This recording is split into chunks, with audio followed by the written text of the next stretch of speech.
श्री सद्गुरु देवाय नमः। भाइयों बहनों, नाम जप करने से जीवन को नई दिशा मिल जाती है और हम क्या सही है क्या गलत है यह समझ पाते हैं। कुछ लोग कहते हैं कि मैं नाम जप करना चाहता हूं किंतु मांसाहार का सेवन करता हूं, तो दास को कहना पड़ जाता है कि नाम जप करना है तो मांसाहार का सेवन आपको छोड़ना पड़ेगा। तो वह कहते हैं कि हमारे ख़ानदान का रिवाज है कि कोई भी शुभ कार्य हो तो हमारे यहाँ जानवर की बलि दी जाती है, पशु बलि दी जाती है, फिर वही प्रसाद के रूप में बांटा जाता है। यह तो माँ का प्रसाद है। तो दास को कहना पड़ जाता है कि कौन सी माँ अपने बच्चों की बलि लेती है। भाई ज़रा ये बताना, जिस तरह हम उस माँ के बच्चे हैं वो पशु भी तो उस माँ के बच्चे हैं, और माँ अपने बच्चों की बलि मांगेगी? कहीं किसी भी शास्त्र में, किसी धार्मिक पुस्तक में मांसाहार को सही बताया गया है तो हमें समझाएं। भाई मेरे, मांसाहार राक्षसों का भोजन है, मानव का नहीं। यह तामसिक है, नाम सात्विक है। मांसाहार करने वाले का कल्याण नहीं हो सकता। आज नहीं तो कल आपको अपने कर्मों का दंड भोगना ही पड़ेगा। तब आप कुछ नहीं कर सकेंगे, तब आप कोई तर्क नहीं दे पाएंगे। लोग पूछते हैं कि राधा रानी की कृपा कब होगी। अरे भाई, आप राधा रानी के बच्चों की हत्या करके उनका भक्षण करना तो बंद करें। आपको कृपा नहीं, दंड मिलेगा जिससे आपको कोई नहीं बचा पाएगा। जब तक आपके पुण्य कर्म का फल मिल रहा है तब तक अच्छा है, लेकिन जिस दिन पाप कर्मों की फाइल खुलेगी तो आपकी जो दुर्गति होगी कोई नहीं बचा पाएगा। कोई भी देवी देवता आपकी रक्षा नहीं कर पाएंगे। आपके जीवन में पहले से ही प्रारब्ध के कारण शांति नहीं है, तो उसको मांसाहार का सेवन करके आप पाप क्यों बढ़ा रहे हो? आपकी दुर्गति होकर रहेगी। किसी भी देवी देवता की चाहे कितने भी पूजा करो, कोई नहीं बचा पाएगा। मांसाहार जानवरों और राक्षसों का भोजन है। आप क्यों अपने पापों को बढ़ा रहे हैं और अपने परिवार का नाश करने में लगे हैं? जीव को हर कर्म का प्रतिफल भोगना ही पड़ता है। जब जागो तब सवेरा, अभी भी कुछ नहीं बिगड़ा। अपने पापों की क्षमा मांग कर राधा रानी का नाम जप करना शुरू कर दो। नाम जप आपके पापों को नष्ट कर देगा, आपको सद्बुद्धि देगा और राधा रानी की कृपा आपको मिलने लग जाएगी। जीव केवल नाम जप करके ही अपना कल्याण कर सकता है। इसके अलावा कोई दूसरा उपाय नहीं है। आज जो कथा यह दास सुनाने जा रहा है वह तेलंगाना से शिवानी जी ने भेजी है, जिसको सुनकर आप राधा रानी की महिमा के महिमा को आप समझ सकेंगे और कुंडली में कितना भारी है राधा नाम, ये समझ में आ जाएगा आपको। इस कथा को पूरा जानने के लिए इस वीडियो को आखिर तक अवश्य देखिएगा। इसके साथ ही यदि आप राम नाम के प्रताप से जुड़ी सत्य कथा का आनंद लेना चाहते हैं तो हमारे दूसरे चैनल गोकुल भवन अयोध्या को जरूर देखें। शिवानी जी ने बताया कि गुरुजी, मेरा नाम शिवानी है, मैं तेलंगाना से की रहने वाली हूँ। मेरे परिवार में मेरे पति और सास तथा ससुर हैं। वर्तमान में मैं गर्भवती हूँ। गुरुजी, जब मैं छोटी थी तो मेरी माँ ने मेरी कुंडली ज्योतिषी को दिखाई थी, तो उन्होंने जो जो मेरे बारे में बताया वैसा ही मेरे जीवन में घटित हो रहा था, जिससे मेरी माँ उस ज्योतिषी को बहुत मानती थी। वह जो भी अनुष्ठान करने को बोलता मेरी माँ वो अनुष्ठान करती थी। एक बार मैं बीमार पड़ गई तो उसने कहा कि कम से कम यह 1 माह तक बिस्तर से उठ नहीं पाएगी, और वही हुआ भी। हमारे क्षेत्र में उनका नाम भी बहुत है।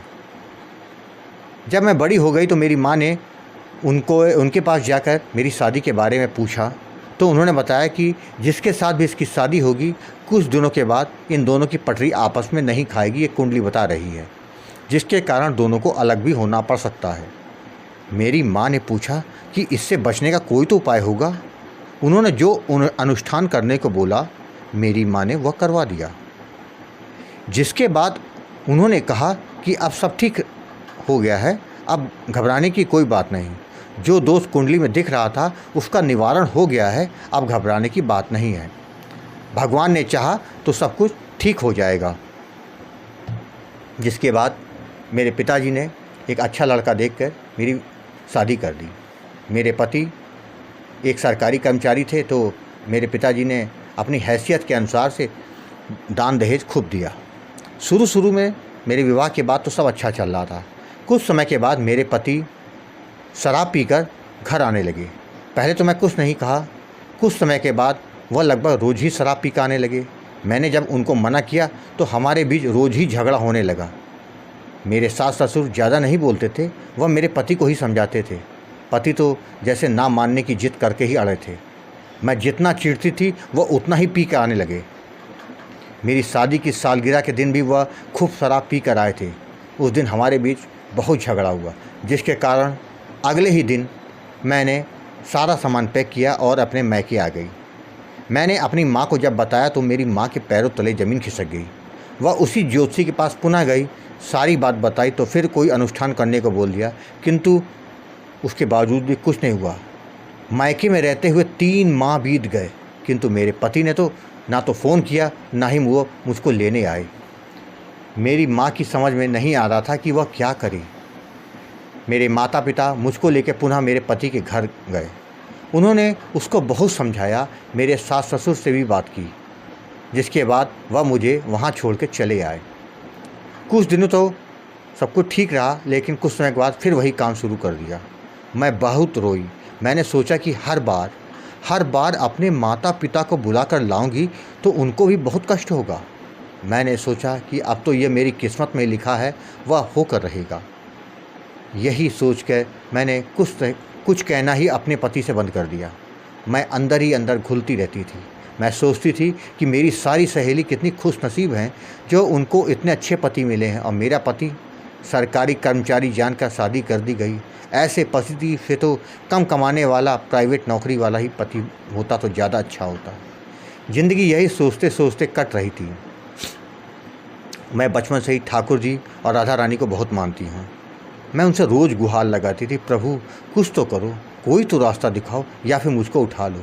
अब मुझसे ये सब घुट घुट के ज़िंदगी जीना मुझे नहीं आता है। गुरुजी, एक दिन YouTube चलाते चलाते मुझको राधा रानी की महिमा के वीडियो अच्युत प्रभात चैनल में देखने को मिले, जो कि मुझे बहुत अच्छे लगे। मैंने कई वीडियो देख डाले, जिसके बाद मुझको लगने लगा कि जब सबके जीवन में राधा रानी की कृपा हो रही है तो मुझे भी गुरु जी से बात करनी चाहिए, कि जिससे मेरे जीवन में भी उजाला हो सके, मेरा भी भाग्योदय हो सके, मेरी किस्मत बदल सके। उसी दिन मैंने गुरुजी शाम को आपको कॉल किया। जब आपसे बात हुई तो मैंने सारी बात आपको बता दी, जिसके बाद आपने कहा था कि जो भी संकट जीवन में आते हैं वो हमारे पूर्व जन्म के किए गए पाप कर्म हैं। जब तक वो रहेंगे जीवन में कभी उजाला नहीं होगा। तुम निरंतर नाम जप करो, कलयुग में नाम जप का बहुत महत्व है। जिसके बाद आपने गुरुजी मुझे राधा नाम का दान दिया और नाम जप की विधि और सावधानियों के बारे में समझाया। गुरुजी, आपसे नामदान मिलने के बाद मुझे लगने लगा कि एक दिन मेरा भी भाग्योदय होगा और मेरी कथा भी इसी चैनल में दिखाई देगी। आपके बताए अनुसार नाम जप चलने लगा। गुरुजी, मुझे नाम के प्रति भाव और विश्वास बहुत ज़्यादा था। मेरा बहुत ही जल्द ही निरंतर नाम जप शुरू हो गया।